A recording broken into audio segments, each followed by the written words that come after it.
बरगढ़ जिले में आईन श्रृंखला परिस्थिति दिनक दिन अनायत होगा लगी। पुलिस निश तले चली अपराध पर अपराध, गोटे पर गोटे सीरियल अपराधिक घटनापी पुलिस एवं हरड़घणारे सीमा टपिछि बर्बरता। दुष्कर्म पर 5 वर्षर शिशुकन्या को तंटी चिपी हत्या पर जघन्य घटना सारा जिले में एवं चर्चार विषय पलटि। बरगढ़ जिला पाइकमाल थाना ग्राम एक 5 वर्षर निष्पाप शिशुकन्या को दुष्कर्म पर बेल्ट तंटी चिपी हत्या करिछि दुर्बृत्त। केवल सेतिक नुहे, प्रमाण नष्ट पाई शिशुर मुह को पथर रे छेची दे करिछि रक्ताक्त। घटना संपर्क में जना पड़ा पर गाँव में उत्तेजना प्रकाश पाई। अभियुक्त मोहलपाली ग्रामर 30 वर्षीय प्रशांत बाग को पुलिस अटक रखी तदंत जारी रखी। पुलिस कब्जार अभियुक्त थिबा बेले गाँव में उत्तेजना देखा मिली।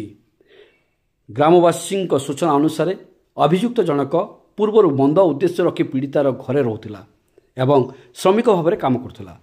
गतकाली से पीड़ितार बापा को मद पियाई माताल करने पर झील को माछ धरिया को कही। निरीह शिशुकन्याटी जानि न पारी ता सह माछ धरिया को बाहरी।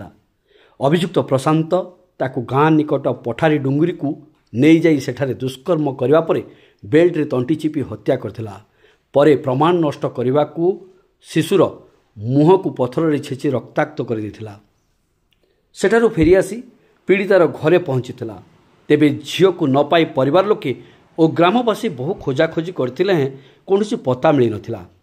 किंतु अभियुक्तर हाव भाव देखि संदेह हबारु ग्रामवासी ताकू काबू करथिले। सरपंच और ग्रामवासी पचरा उचरा करबा परे से समस्त विषय कहवा सह घटनास्थल को नहीं जाइथिला।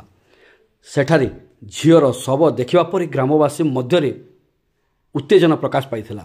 खबर पाई पाइकमाल पुलिस गाँव में पहुंची अभियुक्त प्रशांत को अटक रखिबा सह तदंत आरंभ करछि। साइंटिफिक टीम और संधानी कुकुर सहायता तदंत करने पर आज शिशुटीर शव व्यवच्छेद कराଯାଇଛି। शव व्यवच्छेद पर मृत शरीर परिवार लोकों को हस्तांतर कराଯାଇଛି। हेले घटना को नहीं पुलिस कौन प्रकार प्रतिक्रिया मिल पार नहीं।